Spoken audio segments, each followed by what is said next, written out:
ஆமாமா. கவனமா கேளுங்க. உங்க கவனம் சிதறுது. இல்ல இல்ல சொல்லுங்க. கவனம் எங்கேயோ போகுது. நீங்க காத தான் ஃபோன்ல வச்சுக்கிறீங்க. உங்க கவனம்லாம் எங்கேயோ போயிட்டுருக்கு. இப்போ சமையல் பண்ணிட்டு இருக்கேன். நாம சமையல் பண்ணிட்டு இருக்கேன். நம்ம பொறக்குறோம். ம், ம். கொஞ்ச நாள் வாழறோம் இல்லைங்களா? ஆமா, ஆமா. டெம்பரரி வாழ்க்கை வாழறோம். ம். குடும்பம், அம்மா, அப்பா, பொண்டாட்டி, பிள்ளைங்க, தம்பி, சொந்தம் இந்த இந்த ஒரு சூழல்ல வாழறோம். ஆமா. இது எல்லா ஜீவராசியும் வாழுது. ம், ம். எல்லா ஜீவராசியும் தன்னுடைய குழந்தையை எப்படி பாதுகாத்துமோ பாதுகாத்தது. ம், ம். நாம கொஞ்சம் அதிகமாக சொத்து, பணம் அதுக்கெல்லாம் சொத்து, பணம் அதெல்லாம் தெரியாது. அது ஆமா. உணவு தவிர வேற எதுவும் தெரியாது. தெரியாது. ஆமா. நமக்கு வந்து எக்ஸ்ட்ராலாம் நமக்கு தேவைப்படுது. அது ம். ஆடை எல்லாம் இருக்கும். நாம் இருக்க முடியுமா? முடியாது. ஆமா. அதுக்கு தோல் அந்த மாதிரி குளிர், வெப்பம் எல்லாத்தையும் தாங்கிக்கும்.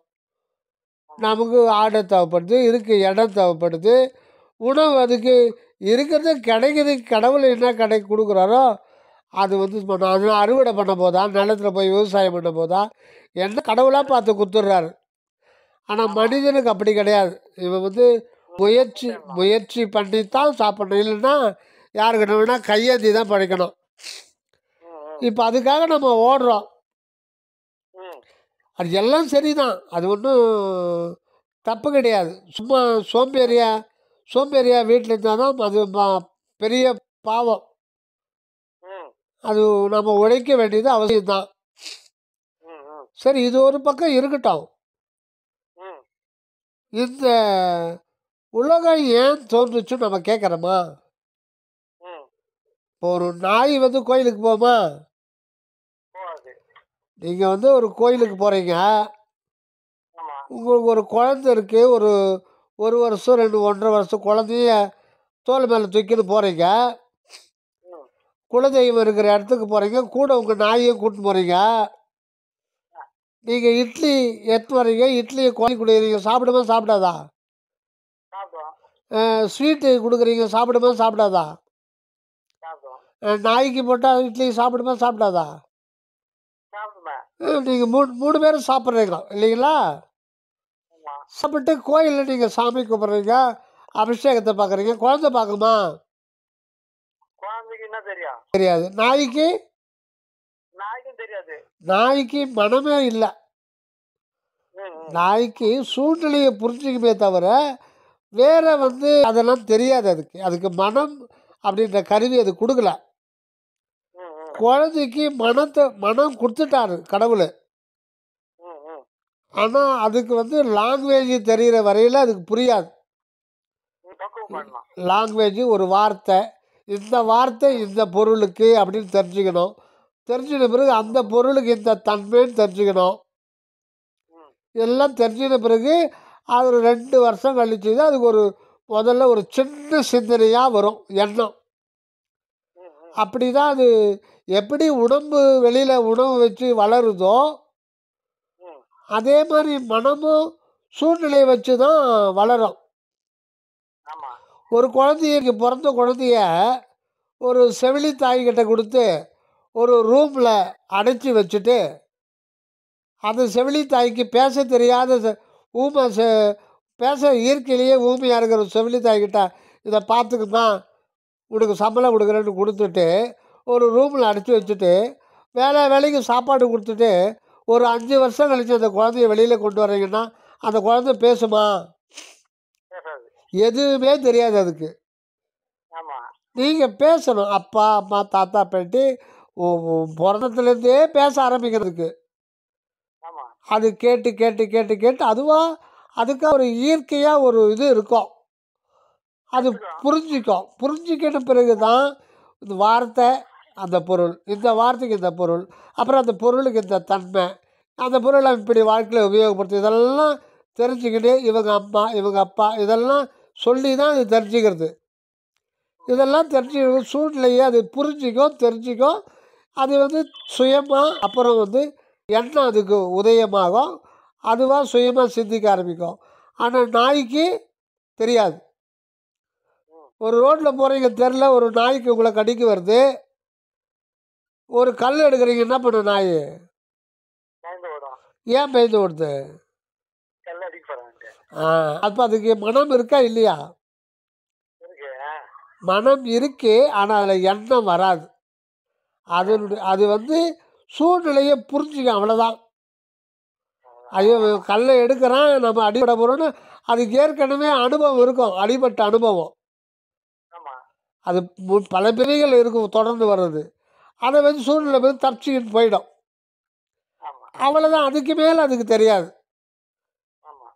மறுநாள் பார்த்தீங்கன்னா அந்த பழைய அனுபவம், இவன் கல்லை எடுப்பான் நம்ம குறைச்சான்னு உங்களை கொஞ்சம் தள்ளி நிற்கும். ஆமா. இப்படி தான் வந்து அதுக்கு எல்லா ஜீவராசிக்கும் மனம் இருக்குது, ஆனால் எண்ணங்கள் உதிக்காது, அது எதையும் புரிஞ்சிக்காது. ஆனால் குழந்தை அப்படி கிடையாது. அதுக்கு வந்து நாம் லாங்குவேஜ் சொன்னால் அது புரிஞ்சிக்கும். அந்த ஒரு சக்தி அதுக்கு இருக்குது. எதுக்கு சொல்கிறேன்னா, நமக்கு மனம் வந்து எந்த ஜீவராசிக்கும் இல்லாத ஒரு மனம் மனிதனுக்கு ஏன் கூட்டான்னா, இவன் எல்லாத்தையுமே நினச்சி பார்க்கணும்.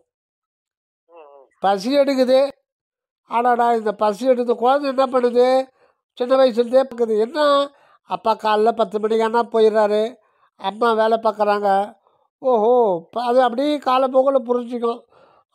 நம்ம சாப்பாட்டுக்காக ஓடணும், இந்த உலகத்தில் உழைக்கணுன்றதை அது புரிஞ்சுக்க. நீங்கள் படிக்க வைக்கிறீங்க, படித்து அப்புறம் அதே மாதிரி நாம் என்ன காட்டணுமோ அந்த பாதையில் அது வந்துடுது. அப்போ நாம் என்ன காட்டுறோம் நம்ம குழந்தைக்கு? நம்ம அப்பா என்ன காட்டிருக்காங்க? பசி எடுக்கும், 3 வேளை அதுக்கு சாப்பாடு போடணும், அதுக்கு நாம் தான் சம்பாதிச்சிக்கணும், வீடு கட்டணும், கார் வாங்கணும், வேறு டிவி வாங்கணும், ஃப்ரிட்ஜு வாங்கணும், இதுக்கெல்லாம் வேலை செய்யணும், சம்பாதிக்கணும், வேறு கல்யாணம் பண்ணிக்கணும், இனப்பெருக்கம் செய்யணும். ஒரு சிறிய வட்டத்துக்குள்ளே தான் நம்ம மனதை பயன்படுத்துகிறோம். சிறிய வட்டத்துக்குள்ளே பயன்படுத்தினா அந்த மனத்துக்கு கெப்பாசிட்டி வந்து எல்லையற்ற கெப்பாசிட்டி.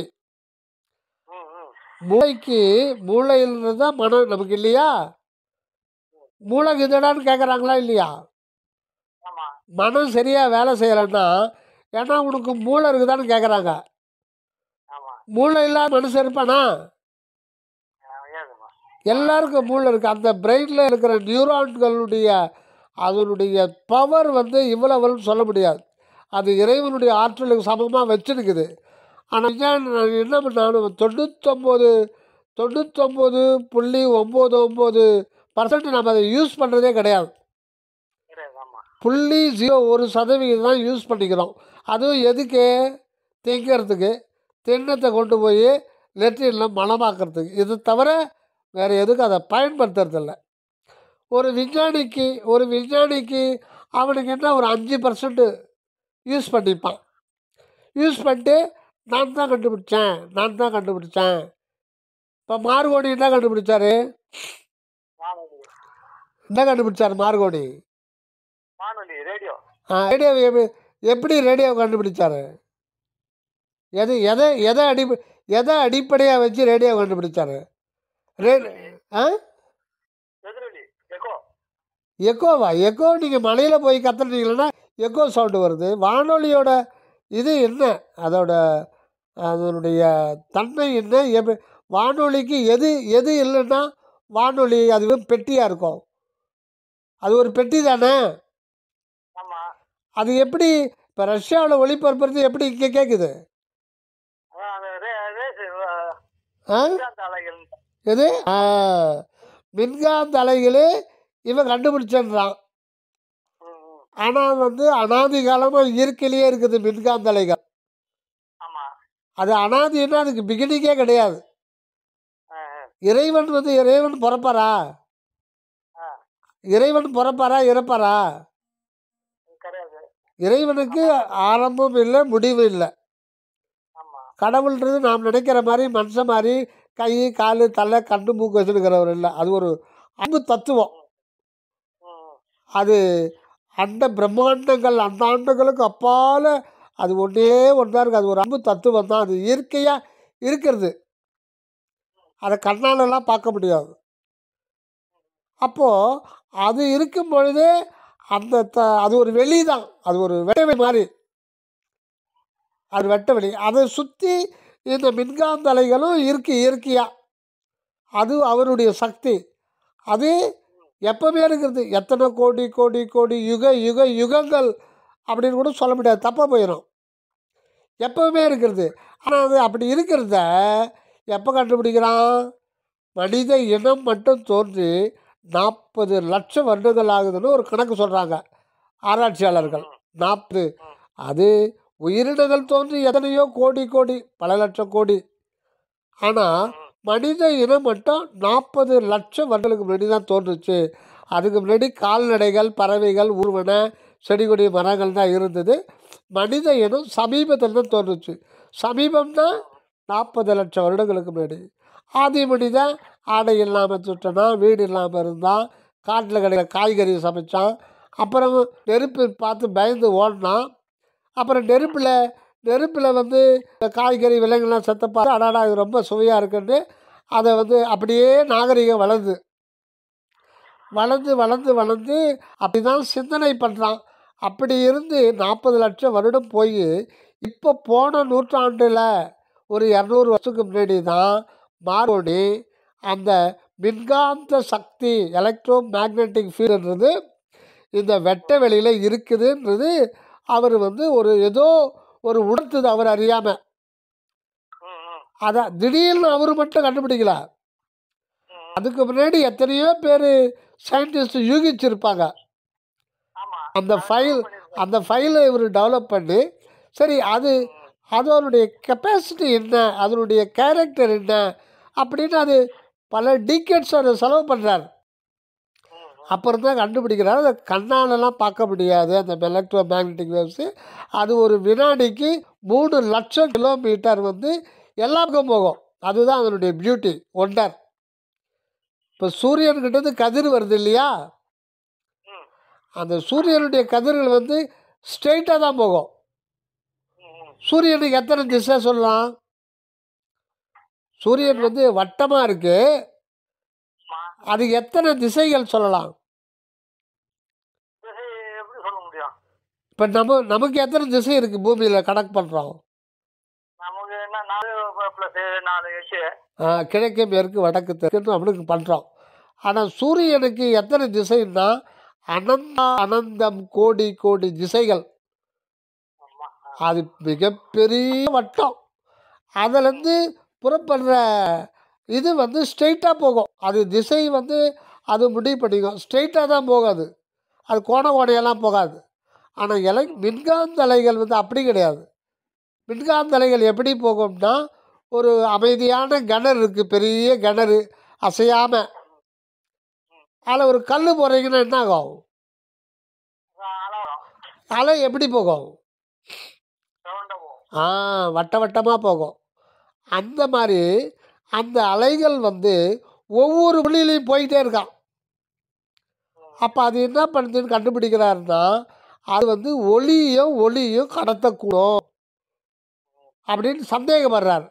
ஆனால் நாம் எப்படி அதை வந்து கொண்டு போகிறோம்? இப்போ நாம் பேசுறது எது மூலமாக வருது? நாம் என்ன உயராக வச்சுன்னு இருக்கோம்?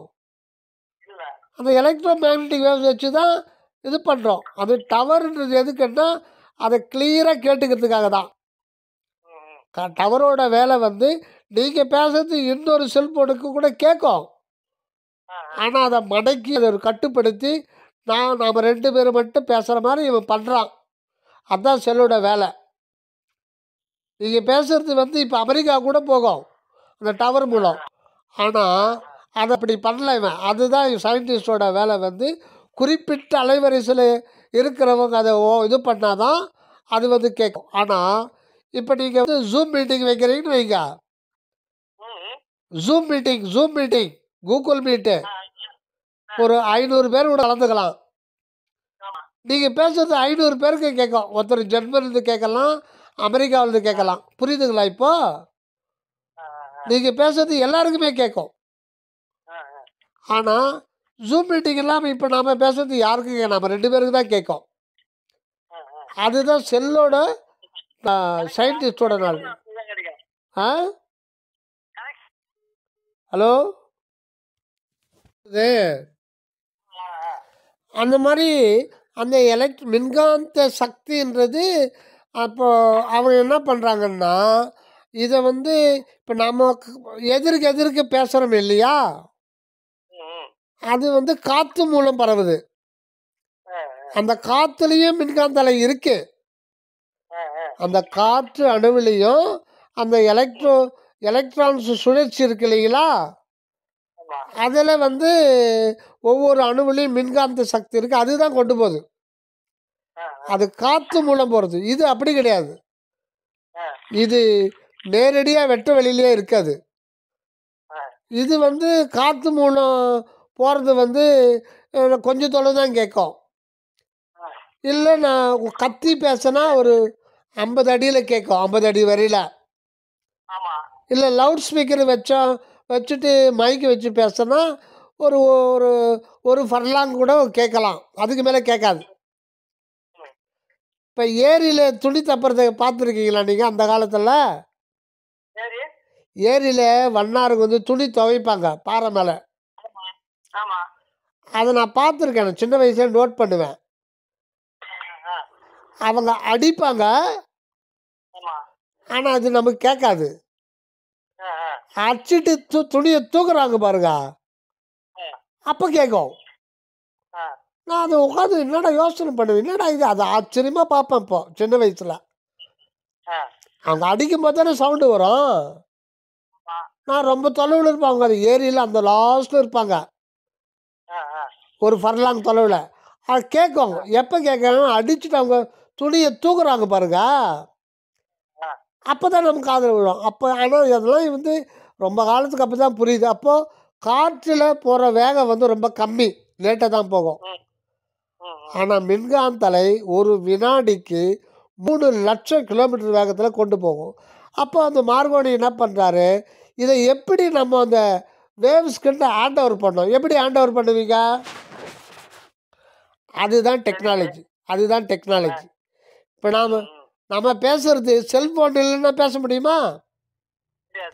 அது என்ன பண்ணுது, நம்ம அந்த மெக்கானிக்கல், அதை நம்ம பேசுறது மெக்கானிக்கல் வாய்ஸாக மாற்றி எலக்ட்ரிக் சிக்னலாக மாற்றி அதை எலக்ட்ரோ மேக்னெட்டிக் வேவ்ஸாக மாற்றி அதை வந்து இப்போ இருக்கிற வெட்ட வெளியில் பக்கத்துலேயே, அது இப்போ நம்ம சுற்றி வெட்ட வெளி இருக்கு இல்லையா, நம்ம சுற்றி எலக்ட்ரோ மேக்னெட்டிக் வேவ்ஸ் இருக்குது.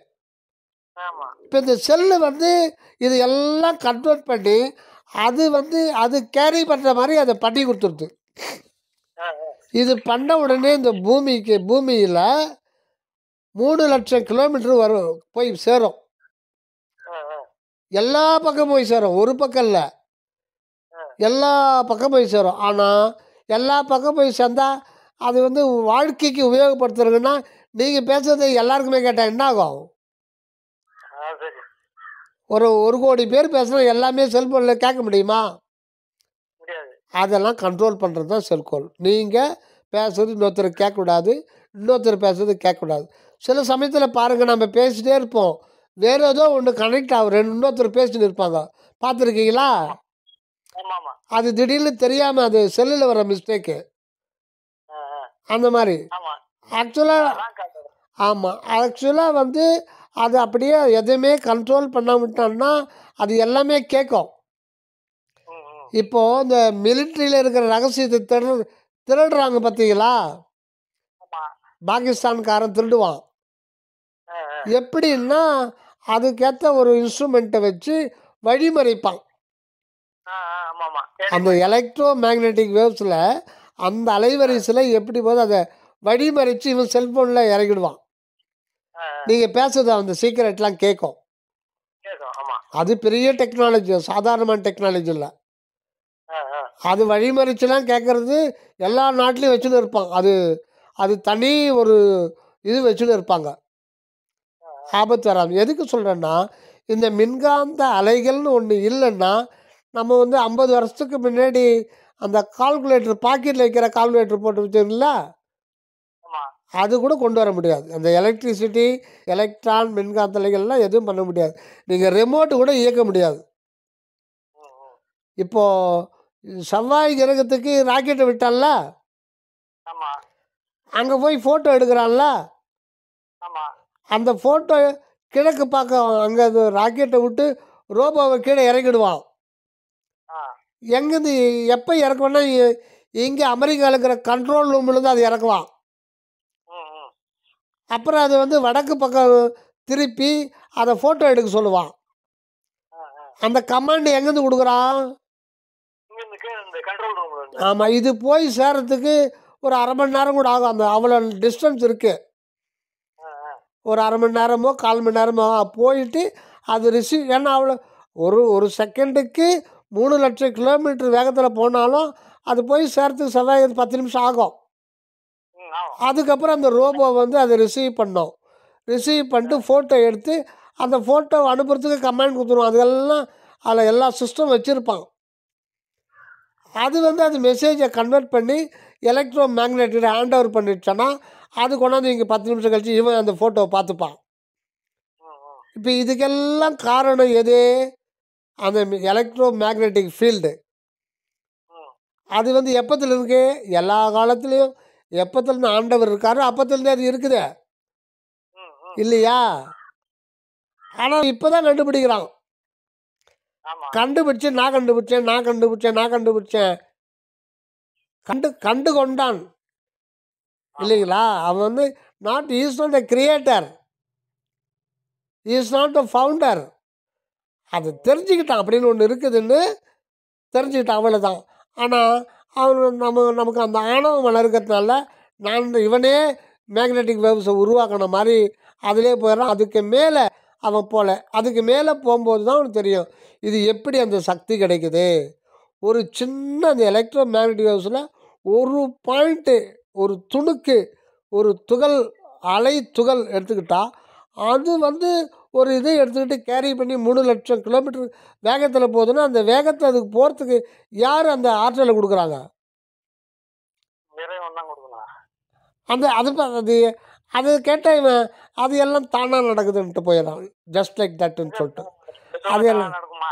எல்லாம் தானான்ட்டு போயிடும். எல்லாமே இயற்கை தானா.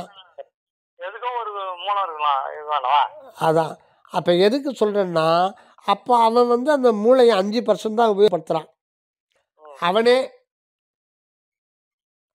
இப்போ மார்கோனிலாம் நல்லா வகை வகையாக சாப்பிட்டு சினிமாவுக்கு போய் என்ஜாய் பண்ணிருப்பான்னு நினைக்கிறீங்களா?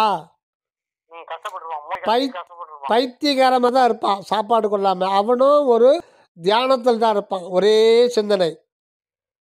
நீங்கள் தியானத்தில் இருந்தால் தான் அங்கே வந்து இறைவனுடைய சக்தி வந்து மனசை வந்து உணர்த்தும். ஆக விஞ்ஞானியும் அவங்க ஒரு தியானத்தில் இருக்கான், மெய்ஞானியும் அவங்க ஒரு உள்பக்கம் தியானத்துக்கு போகிறாங்க. விஞ்ஞானி வந்து தனக்கு வெளியில் இருக்க பொருளை பற்றி ஆய்வு செய்கிறான். மெய்ஞானி இதெல்லாம் ஆய்வு செய்கிற இந்த அறிவை பற்றி ஆய்வு செய்கிறான். இப்போ மார்கோனி எல்லாத்தையும் ஆய்வு செய்கிறான் இல்லையா? எது ஆய்வு செய்யுது? அவனுடைய உணர்வு. மனது இல்லை, அவனுடைய மனது வழியாக அவன் உணரான் பாருங்க, ஒரு உணர்வு. அந்த உணர்வு தான் நீங்கள் அருள்குமரன் யாருன்னா உங்களுக்கு என்ன வெயிட்டு? உங்கள் வெயிட் என்ன? பாடி வெயிட்டு 50 கிலோ வச்சுக்க. நீங்கள் 50 கிலோ மாமிசம் தானே இது.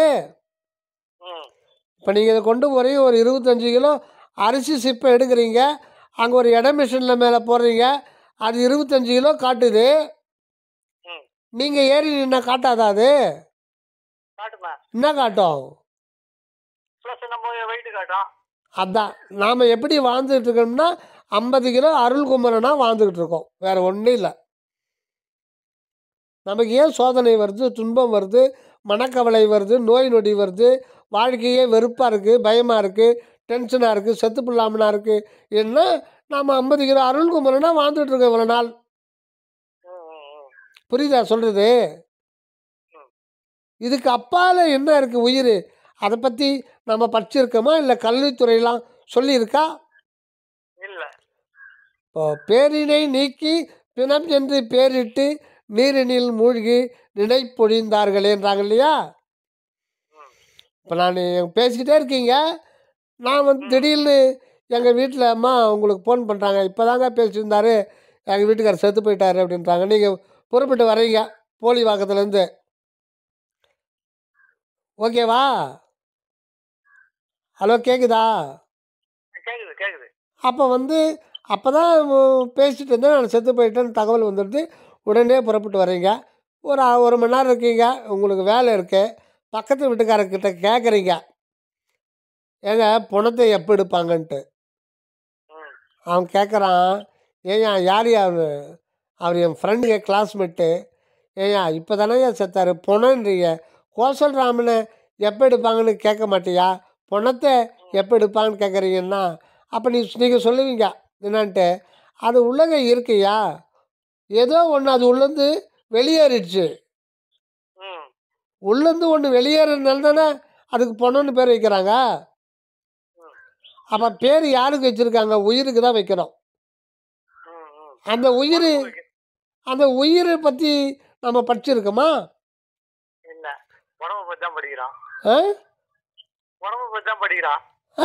அதிகபட்சம் உடம்பு கூட எம்பிபிஎஸ் டாக்டர்கிட்ட வந்தால் தான் ஓரளவுக்கு படிக்கிறோம். இதயத்தை பற்றி படிக்கிறோம், கிட்னி பற்றி படிக்கிறோம், ஓரளவுக்கு படிக்கிறோம்.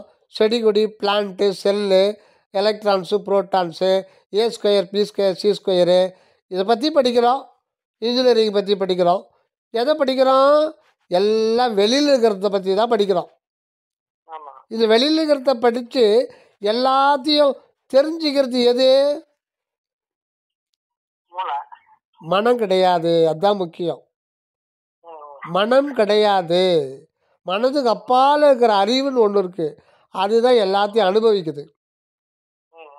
மனம் சந்தோஷித்தது என்று சொல்லப்படாது.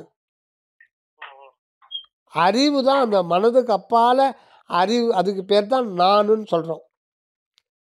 என்ன சொல்கிறோம்? நான் சொல்கிறோம் இல்லையா?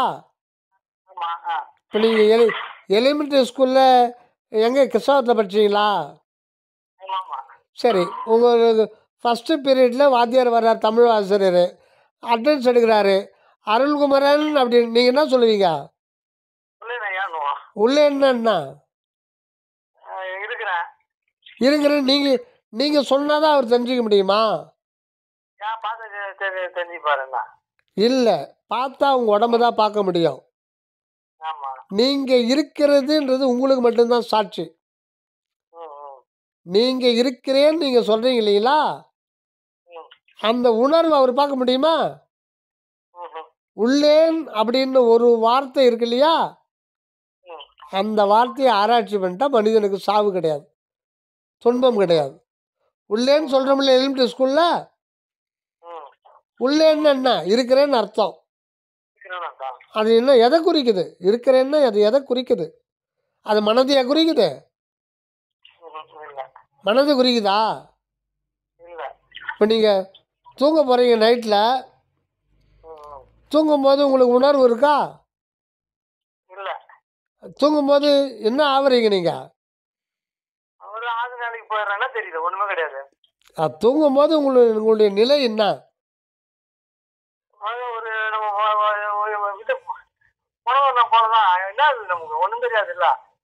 அதான் ஒன்றும் தெரியாதுன்னு அது எப்படி சொல்லலாம்? ஒரு உதாரணத்தை சொல்லுங்களா? Very good, very good. பணத்துக்கும் தூங்குறவனுக்கும் எந்த ஒரு வித்தியாசமும் கிடையாது. என்ன வித்தியாசம்னா, பணத்துக்குள்ளே இருக்கிறது ஆன்மா வெளியேறி போச்சு, அது திருப்பி வராது. ஆனால் தூங்குறவனுக்குள்ளே இருக்கு, ஆனால் நாம் இருக்கிறது நமக்கே தெரியாது. நாம் இருக்கிறோன்றது நமக்கு தெரியாது. இப்போ நான் உங்களை பார்க்க வரேன், உங்கள் வீட்டுக்காரம்மா, ஏம்மா என் ஃப்ரெண்டு என்ன பண்ணுறாரு, அவர் இப்போ தாங்க பெயிண்டிங் வேலையெல்லாம் முடிச்சுட்டு நல்லா சரியாக தூங்கின்னு இருக்காங்கன்னு சொல்கிறாங்க. ஆனால் தூங்கிக்கிட்டு இருக்கிற உங்களுக்கு நீங்கள் இருக்கிறது தெரியுமா? அதுக்கு பேர் சர்வசூன்யம். உங்களை பொறுத்தவரையில், உங்கள் உணர்வு பொறுத்தவரையில், அந்த டைமில், அந்த during the time of sleeping there is nothing. நீங்கள், உங்கள் மகன், உங்கள் பொண்டாட்டி, இந்த உலகம், வானம், பூமி, வாழ்க்கை அனுபவம், இன்பம், துன்பம் எதுவுமே கிடையாது. எதுவுமே கிடையாது அப்படின்ற உணர்வு கூட கிடையாது அங்கே. அதுக்கு பேர் சர்வசூன்யம், மகாசூன்யம். அப்போ நீங்கள் எங்கே போகிறீங்க? நீங்கள் இருக்கிறது உங்களுக்கு தெரியாது. அந்த அந்த நிலைமைக்கு நீங்கள் எப்படி போகிறீங்க? தெரியலையே. அது எங்கே போய் மறையிறீங்க அதுவும் தெரியாது. தெரியாது. திருப்பி விழிப்பு வரோம், எங்கேருந்து வரோன்னு தெரியாது. அப்போ இது தெரிஞ்சுக்கிட்டாலே ஆன்மீகம். நீங்கள் இன்னும் புக்கெல்லாம் புரட்ட வேண்டாம், பெரிய புராணம் புரட்ட வேண்டாம், ராமாயணம் புரட்ட வேண்டாம். ஏட்டை தவிர்த்து என் எண்ணமெல்லாம் எய்த ஒளி தந்து, ஒளின்னு அறிவு, யான் வணைந்த பாட்டை புனைந்து பரிசளித்த பதிக்கொடியன்வார் வள்ளலார். ஏட்டை தவிர்த்து, ஏட்டை போய் பார்க்காத, இந்த வேதம் இந்த ஆகமம் ஏட்டை தேடாத, ஒன்றுக்குள்ளே தான் இருக்கு எல்லாமே. இப்போ லைப்ரரிக்கு தமிழில் என்னன்னு சொல்கிறாங்க? லைப்ரரி இங்கிலீஷில் லைப்ரரின்னு சொல்கிறோம், தமிழில் என்ன சொல்கிறோம்? ஏன் நூலகன்னு பேர் வச்சுருக்காங்க? அகம்னா என்ன? அகம்னா வீடு இல்லை. அகம்னா உங்களுடைய செல்ஃப், உங்களுடைய சுயம். உங்களுடைய அருள் குமரன்றது எதை குறிக்குது? உடம்பு குறிக்குதா, மனதை குறிக்குதா, உயிரை குறிக்குதா, அறிவை குறிக்குதா? அந்த அறிவுக்கு ஆதாரமான வேறு ஏதாவது குறிக்குதான்னா அந்த அறிவுக்கும் ஆதாரமான ஒரு ஒளி இருக்குது. அதுதான் அன்பு என்கின்ற அகண்டமான ஒளி. அதனுடைய மையமாக வச்சுக்கிட்டு தான், அதை சுற்றி தான், அந்த ஒளியை சுற்றி தான் இந்த உடம்பு வந்திருக்கு, இந்த மனம் உருவாகியிருக்கு, இந்த உயிர் இருக்குது, இந்த உணர்வு இருக்குது. இந்த உணர்வுள்ள இந்த உலக வாழ்க்கை, இன்பம் துன்பம் எல்லாத்துக்கும் மூலப்பொருள் எதுன்னா அந்த அன்பு ஒளி. அந்த அன்பு ஒளி தான் உங்களுக்குள்ளே இருக்குது, தலைக்கு நடுவில் இருக்குது. அதை வெட்டினாலும் பார்க்க முடியாது, அது அருவ நிலையில் இருக்குது. ஆக இதெல்லாம் நம்ம மனதை இதுக்கு மேலே திங்க் பண்ணுறதுக்கு தான் நம்ம மனதை கடவுள் நமக்கு கொடுத்துருக்காரு. அதனால தான் நினைந்து நினைந்து ஒரு பாட்டு கேள்விப்பட்டிருக்கீங்களா? வள்ளலார் பண்ண பாட்டு அருட்பால நினைந்து நினைந்து, கேட்குதுங்களா? நினைந்து நினைந்து உணர்ந்து, எதை நினைந்து நினைந்து? எல்லாத்தையுமே நினைக்கணும் டோட்டலாக. இந்த பிரபஞ்சம் எப்படியெல்லாம் காரியப்படுது. இப்போ நம்ம இதயம் ஒரு நிமிஷத்துக்கு எத்தனை முறை துடிக்குது, பம்ப் பண்ணுது? 72 முறை பம்ப் பண்ணுது. 3 மாதத்துலேயே கருப்பையில் அந்த இதயம் உருவாகி அப்பத்துலேருந்தே பிளட்டை பம்ப் பண்ணுது. அது இப்போ வரையில் பம்ப் பண்ணிக்கிட்டு தானே இருக்குது. ஏன்னா ஓய்வு எடுக்குதா?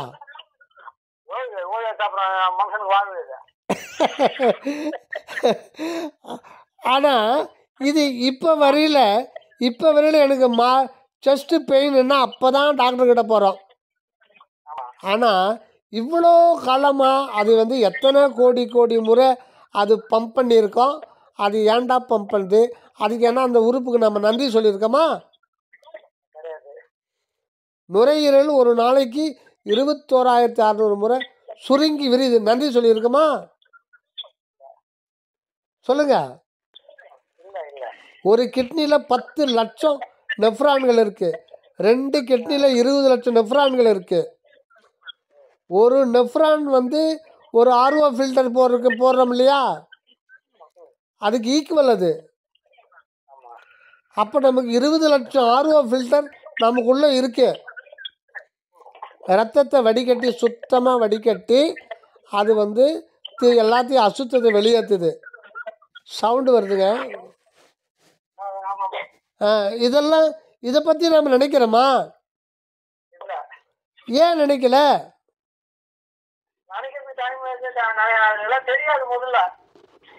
இல்லை, இது இந்த வாழ்க்கைன்னா என்ன சொல்லுங்க முதல்ல. வாழ்க்கை என்ன? இந்த வாழ்க்கைக்குள்ள நம்ம ஏன் வர வைக்கப்பட்டிருக்கோம்? நம்ம ஏன் இந்த வாழ்க்கைக்கு வரவழைக்க? நீங்களா வந்தீங்களா? ப்ரீ பிளானிங் பண்ணீங்களா? அப்போ வந்துட்டோம். பசி எடுக்குது சாப்பிட்றோம். அது மலமாக போய் கொண்டு போய் குப்பையில் கொட்டுறோம். இது விலங்கு கூட தான் செய்யுது. எல்லா விலங்கும் செய்து தானே. அப்போ நாமளும் அது மாதிரி தான் செய்கிறோம். அப்புறம் அதுதான் ஒரு சயின்டிஃபிக் விஞ்ஞானி சொல்கிறான். என்னன்னு சொல்கிறான்? மனிதன் அது தனி இனம் கிடையாது. அவன் வந்து விலங்கினங்களது அவன் ஒரு கொஞ்சம் பேச தெரிந்த விலங்குன்றான்.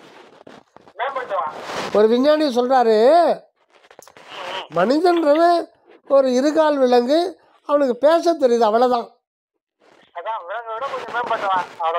அப்படி ஏன் அந்த ஆள் அவர் சொன்னது கரெக்டு தான். நம்ம வேற என்ன இது பண்ணுறோம்? சூரியன் வருது போது, நிலா இருக்குது, எத்தனையோ கோடி கோடி மில்கி வே கேலக்சிலாம் இருக்குது. இந்த பிரபஞ்சம் எந்த காரணத்துக்காக தோற்றுவிக்கப்பட்டது? இதெல்லாம் ஏன் விளங்குது? இதில் ஏன் இத்தனை உயிர்கள், எத்தனையோ விதவிதமான விசித்திர சிருட்டிகள், பல அத்தகைய வகுத்த அருட்பெருஞ்சோதி, இதில் ஏன் இங்கே எல்லா உயிர்களும் வரவழைக்கப்பட்டு அதனுடைய உணர்வில் பசியை தூண்டிவிட்டு கோபம், காமம், எல்லா உணர்வுகளும் அதில் வருது? இதுக்கெல்லாம் என்ன காரணம்?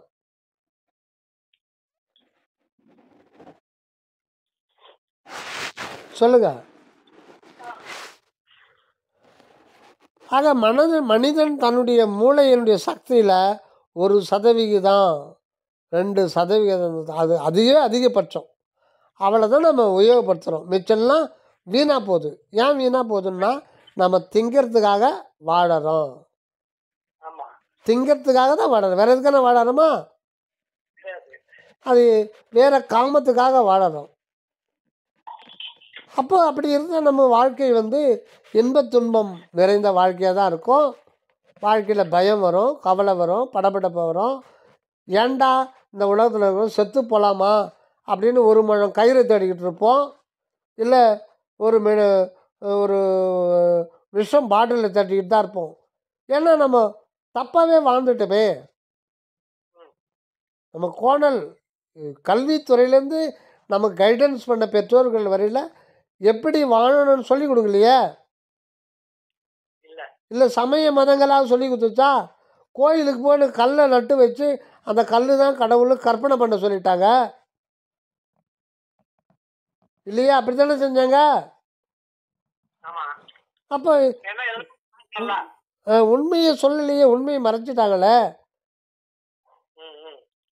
ஆக இதெல்லாம் ஒழிஞ்சு போன்னு வந்தவர் தான் ராமலிங்க அடிகளார். ராமலிங்க அடிகளாரை இறைவனே அனுப்பி வைக்கிறாரு.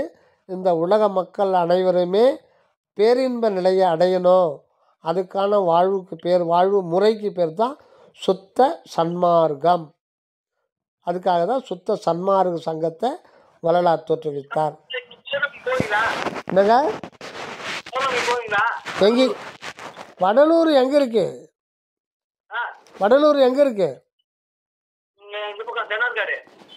நம்ம உடம்புக்குள்ளே இருக்கு உடலூருக்குள்ளே இருக்கிறது தான் உண்மையான வடலூர்.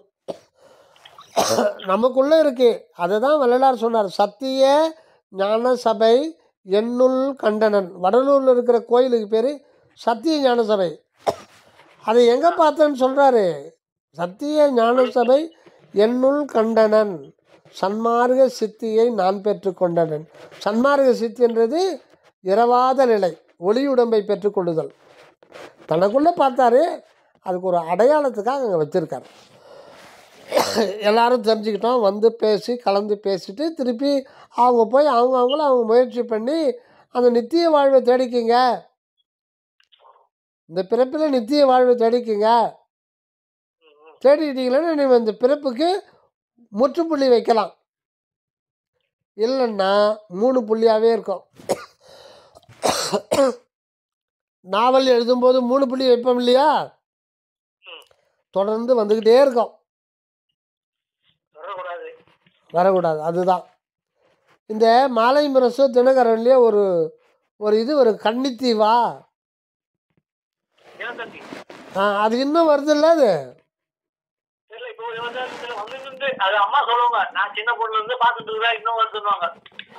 ஒரு 50-60 வருஷமா இருக்கு. அது அவன் முடிக்கவே மாட்டான். அதை அந்த மாதிரி தான் நம்ம பிறவி. நம்ம தற்கொலை பண்ணிக்கிட்டாலும் இல்லாமல் போக முடியாது. ஒரு உயிரானது ஆக்கவும் முடியாது, அழிக்கவும் முடியாது. அது இறைவனை போல் என்றும் உள்ளது. ஏன்னா அந்த உயிருக்குள்ளே தான் இறைவன் இருக்கிறாரு. அந்த இறைவன் என்ற அந்த மையத்தை சுற்றி தான் இந்த உயிர் வருது. இதெல்லாம் ஏன் இருக்குது அப்படின்னு விசாரம் பண்ணிடணும். நீங்கள் அந்த குழுவில் சேர்த்துறேன், நீங்கள் டெய்லி வரும், உங்களுக்கு வந்து மெசேஜ் அனுப்புகிறேன், அதை வந்து டெய்லி படிங்க. இந்த மாதிரி மனக்கவலை, பயம், ஏண்டா இருக்கிறோம் உயிரோகத்தில் அப்படின்லாம் நினைக்க வராது. அந்த மாதிரி எண்ணம் தோன்றாது. சரிங்களா? ரொம்ப நேரம் பேசிட்டோம். இது செல்லு சார்ஜ் தந்து போச்சு. உங்களை குழுவில் சேர்த்துறேன். நான் வாட்ஸ்அப் கனெக்ஷன் கொடுத்துட்றேன் உங்களுக்கு. சரிங்க சரிங்க. அதனா மெசேஜ் வாட்ஸ்அப்பில் அனுப்புங்க, ஆன்மீக சம்பந்தமாக அனுப்புங்க. சரிங்க. தேங்க்யூ.